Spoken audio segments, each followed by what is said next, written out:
शादी का सीज़न चल रहा होता है और एक शादी में एक लड़का फॉर्च्यूनर लेके पहुंचता है और जैसे ही अंदर एंट्री करता है तो जो पंडित जी होते हैं वो कुछ रस्म करके बोलते हैं दूल्हे से कि लाइए मेरा नैन दीजिए। तो जो उसका फ्रेंड होता है वो तुरंत 10,000 की गड्डी निकाल के पंडित जी को दे देता है। तो वहाँ जो लड़की साइड के लोग थे वो सब लोग उसको बहुत गंभीर तरीके से देखने लगते हैं। और जब वहाँ का नाव था वो देखता है कि पंडित जी को 10,000 रुपये मिले तो वो भी कहता है कि सर मेरा भी नैंग लगता है, मुझे भी दीजिए। तो वो बोलते हैं कि आपका कितना लगता है? तो बोलते हैं लगता तो बराबर का है पर आपको जो इच्छा है वो दे दीजिए। तो वो 10,000 की गड्डी निकालता है, फिर नाव को दे देता है। वहाँ के जो लोग थे वो देखते हैं, बोलते हैं कि तुम्हारा इतना कैसे लगता है, तुम्हारा तो 100-150 रुपये का काम है, फिर इतना कैसे नैंग हो सकता है? तो वो बोलता है अरे कोई बात नहीं, ये नैंग है और मुझे जो अच्छा लगा मैंने दिया और आप लोग इसमें परेशान मत होइए। और इस तरह से रस्म चालू होते हैं। तो हेलो फ्रेंड्स, मैं स्नेहा की आवाज़ में आपका स्वागत करती हूँ और फिर से एक नई कहानी के साथ आपके सामने पेश हुई हूँ। तो वीडियो को आगे बढ़ने से पहले कृपया मेरे चैनल को सब्सक्राइब, लाइक, कमेंट ज़रूर कर लें जिससे मेरा हौसला और बढ़ता रहे। और प्लीज़ आपसे रिक्वेस्ट है। तो हेलो, कहानी शुरू होती है कन्नौज, एक उत्तर प्रदेश का ज़िला है कन्नौज करके। वहाँ एक लड़का रहता है संजय और उसका एक फ्रेंड रहता है राहुल। दोनों बहुत अच्छे दोस्त थे। जो राहुल होता है वो बहुत ही अच्छे घर से होता है और संजय थोड़ा लो फैमिली से, जिसको डाउन फैमिली बोल सकते हैं, वहाँ से था। तो राहुल की शादी थी, तो उसकी शादी में उसने संजय ने फॉर्च्यूनर खरीदी थी। तो वो संजय की शादी में आता है अपनी फॉर्च्यूनर लेके और वहाँ पे जैसे माता पूजन वगैरह होते हैं, देव पूजन, तो वहाँ पे उसके साथ जाता है उसको बिठा के। वहाँ पे जो रस्में होती हैं तो वो वहाँ पे 100 की एक गड्डी निकालता है और 100 की गड्डी उनके ऊपर लौटा देता है। तो वहाँ पे भगदड़ मच जाती है। इसी भगदड़ के बीच जो दूल्हा का फूफा बोलते हैं वो थे, तो वो भी पैसा लूटने लगते हैं और उनको बहुत चोट लग जाती है। तो जो राहुल होता है वो बोलता है अरे यार संजय, ये क्या कर रहे हो और बताओ, और फूफा जी को चोट लग गई। तो राहुल बोलता है संजय कि अरे यार क्या ज़रूरत थी फूफा जी को पैसे लूटने की, बोलो, और ये उनका काम थोड़ी है। तो बोले अरे यार जब तुम 100 की गड्डी उड़ाओगे तो कोई ना कोई तो लूटेगा, मैं भी मजबूर होकर गाड़ी से उतर के लूटने लगूंगी। इस तरह हंसते हंसते ये बात होती है और चलते हैं, चलो कोई बात नहीं, अब इस तरह से गलती नहीं होगी। और वो फिर से गाड़ी में बैठ के बारात के लिए जाते हैं। फिर भी उसने कहते कहते वो काफ़ी 10-20 हज़ार रुपये उससे लौटा देता है और बारात पहुंच जाती है। लड़की होती है जो उत्तर प्रदेश की ही रीवा ज़िला होता है, रीवा वहाँ की थी, उसका नाम संगीता था।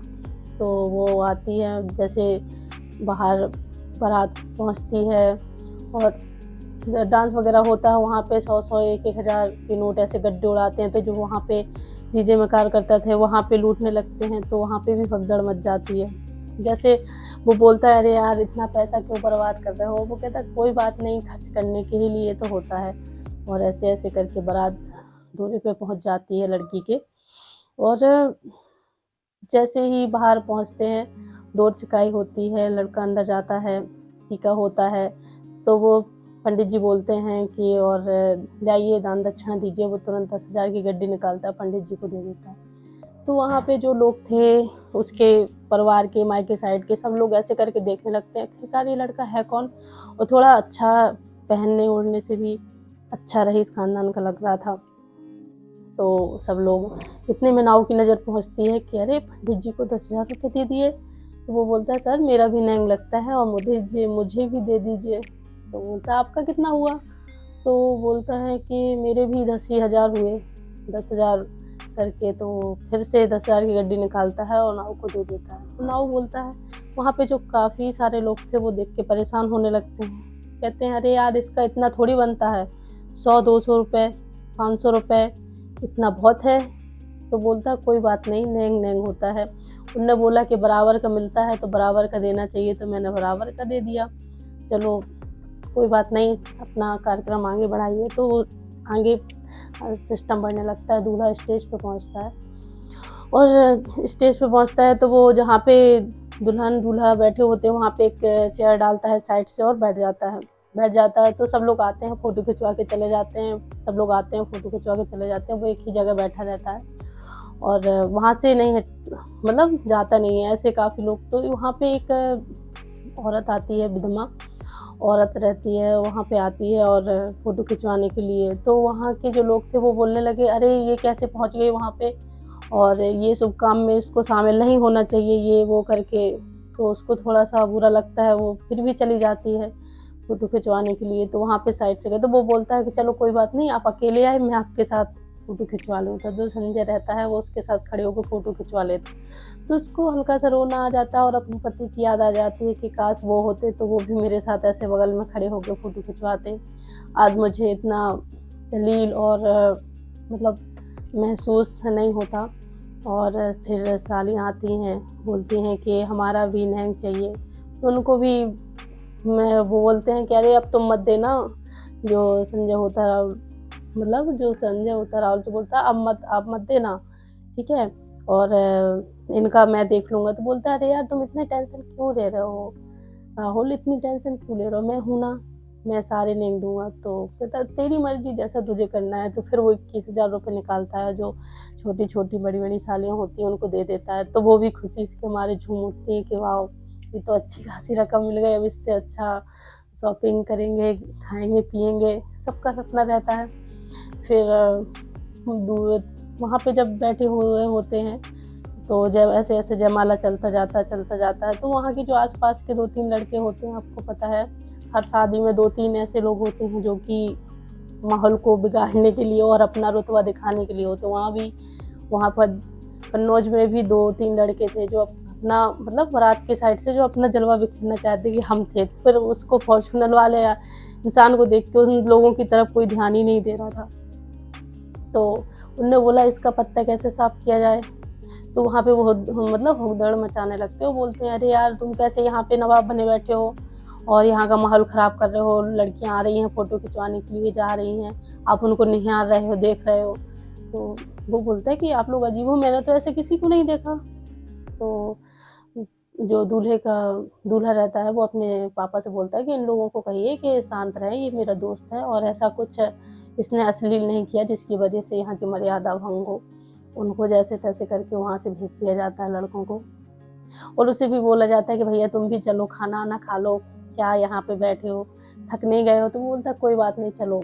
तो जैसे ही पहुँचते हैं खाना खाने के लिए तो सब लोग खाना खाते हैं और सब लड़कियाँ, वहाँ की जो यंग लड़कियाँ थी, सबकी नज़र मतलब संजय की ही तरफ थी।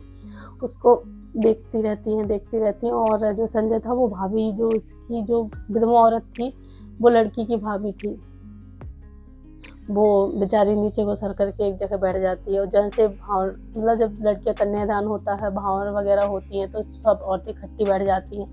तो वो भी जाके लड़के के बगल में स्टूल डाल के बैठ गया और उसकी कुर्सी डाल के बैठ गया। उसकी भाभी थी, वो भी पीढ़ा डाले बगल से बैठी थी, क्योंकि वहाँ के जो कार्यकर्ता, ये सामान लाओ, वो सामान लाओ, हल्दी लाओ, बच्चे को खाना लाओ, वहाँ के जो रिश्तेदार हैं उनको देखना, जो कोई जा रहा है उनके लिए नाश्ता वगैरह देना, ये सब काम उसकी भाभी करना। मतलब बेचारी बार बार उठ रही, भाग रही, बैठ रही। तो वो जो संजय था वो वहाँ से बैठा सब देख रहा था कि ये लेडीज इतना प्रेशर इसके ऊपर क्यों है। मतलब सारा यहाँ का सामरा फोकस, पंडित जी भी लो, रिश्तेदार भी लो, उसके माँ बाप भी लो, सब कुछ इसी के ऊपर ही क्यों डिपेंड करे हैं। और बेचारी इतने देर से परेशान हो रही है, बार बार आ रही है, बार बार जाए, वो इतने दूर से बैठा सब कुछ देख रहा है। तो पास में जाता है तो कहता है आप बहुत थकी लग रहे हो और आपने कुछ खाया। तो बोली नहीं, मैंने 2-3 दिन से तो इतना कुछ अच्छे से नहीं खा पाया क्योंकि काम का प्रेशर बहुत था। अब जब शादी ख़त्म हो जाएगी तभी अच्छे से सुकून से बैठ के खाऊंगी। तो बोलता है हाँ। उन उसकी भाभी थी जिसका नाम रीमा था। रीमा बोलती है कि आपने कुछ खाया। तो बोला नहीं, मैंने भी कुछ नहीं खाया। तो बोली आपने क्यों नहीं खाया। बोली मैंने सोचा दूल्हा जब खाएगा तो उसके साथ बैठ के मैं भी खा लूँगा, और दूल्हा तो भैया दूल्हा को भी अभी नसीब नहीं है। तो बोले अभी नहीं, जब इनकी सारी रस्में हो जाएंगी, इन दोनों का फास्ट रहता है, फिर उसके बाद ही खाना खाएंगे। तो बोलते अरे यार बताओ, मैं इनके चक्कर में फालतू में भूखा मर रहा हूँ। तो बोली कोई बात नहीं, मैं आपको लेके आती हूँ। तो बोली परेशान मत हो, क्योंकि इसमें परेशानी वाली बात क्या है, आप भी दूल्हे की साइड से हैं, तो मेरे चढ़ते हुए रिश्तेदार हैं। तो वो एक अच्छी सी थाली परोस के लाती है और पूरा सबको सामान और दे देती है कि लो आप यहीं पे बैठे बैठे खा लीजिए। तो उसने बोला कि आपने भी तो नहीं खाया, आप भी खा लीजिए। तो वो बोलती नहीं मुझे नहीं खाना। तो वो एक और तोड़ के अपनी थाली से उसको खिलाने की कोशिश करता है, पर वो शर्म, क्योंकि सब लोग देख रहे थे तो उसके कारण वो मना कर देती। फिर भी वो ज़बरदस्ती खिलाता है तो वो खा लेती है। ऐसे ऐसे करके 2 से 3 बार खिलाते हैं। तो जो वहाँ के जो 2-3-4 लड़के थे, वहाँ पे खड़े खड़े उसका वीडियो मतलब रिकॉर्ड कर रहे थे, क्योंकि उसको कोई ऐसा बहाना नहीं मिल रहा था जिसकी वजह से वो उसको गलत साबित कर सके। बोलते हैं अच्छा अब मिला प्रूफ, और वो जाके लड़की के माँ बाप को दिखा देते हैं कि देखो ये लड़का यहाँ पे ऐसे ऐसे काम कर रहा है। तो वहाँ पे थोड़ा कहा सुनी होती कि बताइए आपके यहाँ से आए हुए रिश्तेदार ऐसा बोलते। तो बोला यार ऐसा कुछ गलत नहीं किया मैंने, सिर्फ मैंने खाना खिलाया था और मेरा कोई ऐसा इंटरेस्ट नहीं है। और इसमें जो रीमा होती है उसकी बहुत मतलब सब लोग उसको बुरा बुरा बोलते हैं कि अपने पति को खा गई ये वो, और दूसरे पे डोरा डालने लगी। तो बेचारी वो सब बहुत ज़्यादा शर्मिंदा होती है। और विदा की तैयारी होती है। जब विदा की तैयारी होती है तो जो संजय राहुल थे वो एक ही कमरे में बैठे हुए थे, लड़की विदा के लिए तैयार हो रही थी। तो बोलता है यार ये है कौन? तो बताता है ये उनकी भाभी है और इनके भैया 1 साल पहले डेथ हो गई है इनकी। और बेचारी बहुत ही अच्छी लड़की है और 1 साल से बस सिर्फ मतलब नंदन की शादी का वेट कर रही है, इसकी शादी हो जाएगी तो ये अपने घर चली जाएगी। तो बोले अच्छा। अरे यार कह रहा है एक बात बोलूँ, उन्होंने बोलो। कह रहा मैं इसको पसंद करने लगा हूँ प्लीज़, और क्या मेरी इससे शादी हो सकती है? मुझे ऐसी ही लड़की चाहिए थी जो कि परिवार और सारी जिम्मेदारियाँ उठा सके। तो बोलता अरे यार ये क्या कह रहे हो तुम, वो शादीशुदा थी तुम। कह रहे कोई बात नहीं, मैं अपने माँ बाप को सब मना लूँगा और मेरे माँ बाप मान जाएंगे अच्छे से। तो बोलता चलो मैं इसकी बहन से मतलब अपनी पत्नी से बात करता हूँ। और जैसे ही वो गाड़ी में बैठते हैं बात करने के लिए कोशिश करते हैं उसकी पत्नी से, तो वो गुस्सा होने लगती है कि और तुमको वही मेरी भाभी मिली, उसको क्यों? मेरी बहन है 2-3, उनसे शादी करा दो, मेरी बुआ की लड़की उनसे करा दो। और वो डायन मेरे भाई को खा गई, ऐसे इनको बुरा भला कहने लगते हैं। तो वो बोलता है कि अच्छा तुम्हारा रिश्ता उनसे है कि मेरा? तो जो राहुल होता है वो शांत हो जाता है और आराम से उसको बताता है कि यार वो तो मतलब मेरी पत्नी से तो बात नहीं बन पाएगी, पर जो यहाँ की ये लड़की है वहाँ के उनके माँ बाप से डायरेक्ट जाके बात करेंगे। तो जाके जब घर आते हैं तो फिर उसके दूसरे तीसरे दिन वो लोग फिर से फॉर्च्यूनर गाड़ी में बैठते हैं, उसके माँ बाप के घर जाते हैं और उनसे बात करते हैं। तो वो दोनों लोग शादी के लिए रेडी हो जाते हैं और दूसरे दिन दोनों लोग फिर से फॉर्च्यूनर गाड़ी में सवार होते हैं और गाड़ी अपनी पत्नी की नंद के घर की तरफ मतलब पत्नी की भाभी की तरफ सॉरी गाड़ी से जाते हैं और उसके घर में जाके गेट खटखटाते हैं। तो वो लोग उनके माता पिता जो थे उसकी भाभी को वो देखते हैं तो बोलते हैं कि और सर कल ही तो आपकी शादी हुई है, आप आज मेरे घर कैसे आना हुआ? तो वो सारी बात बताते हैं उनको और वो बोलते हैं कि इससे अच्छी क्या बात हो सकती है, इतना अच्छा लड़का कमाओ है, मैंने देखा है शादी में बहुत ही बाई नेचर अच्छा है और आपके माँ बाप मान जाएंगे शादी के लिए? तो बोलते हैं कि हाँ मेरे माँ बाप को मैं मना लूँगा और आप तो बस आप हाँ कर दीजिए आप अपनी लड़की से शादी के लिए। तो बोलते हैं कि क्या करते हो, आपकी फैमिली कैसी क्या है? वो सब कुछ बताता है कि मैं एक बीटेक करे हूँ, मैं महीने के 5 से 6-7 लाख अच्छी खासा कमा लेता हूँ, मेरी फैमिली बैकग्राउंड भी शुरू से ही अच्छा सब कुछ है, तो वो भी अच्छा खासा पैसा कमा लेते हैं, आपकी लड़की को कोई दिक्कत नहीं रहेगी। तो बोलते नहीं नहीं बाबू ऐसी कोई बात नहीं है। और एक पिता का धर्म होता है पूछना कि उसका बेटी का होने वाला पति क्या करता है क्या? तो बोले हाँ वो बात मैं आपकी समझ सकता हूँ। और ऐसे ऐसे बातचीत होती है और 1-2 दिन में शादी की डेट उन लोगों की फिक्स हो जाती है और मंदिर में सब लोग उनकी फैमिली मिलके शादी करते हैं और बहुत अच्छी खुशी से और विवाह संपन्न होता है और वो अच्छे से रीता को अपने घर ले जाता है। जबकि वो देखने में जब वो पूरी तरह से श्रृंगार करती है तो इतनी भला के खूबसूरत लगती है कि उसके आसपास के जो लोग हैं वो देखते ही रह जाते हैं कि लड़की वाकई में सुंदर है। तो हेलो दोस्तों, आपको कहानी कैसी लगी, अच्छी लगी हो तो प्लीज़ चैनल को सब्सक्राइब लाइक ज़रूर करें। और मिलते हैं नेक्स्ट कहानी के साथ, तब तक के लिए बाय बाय, राधे राधे।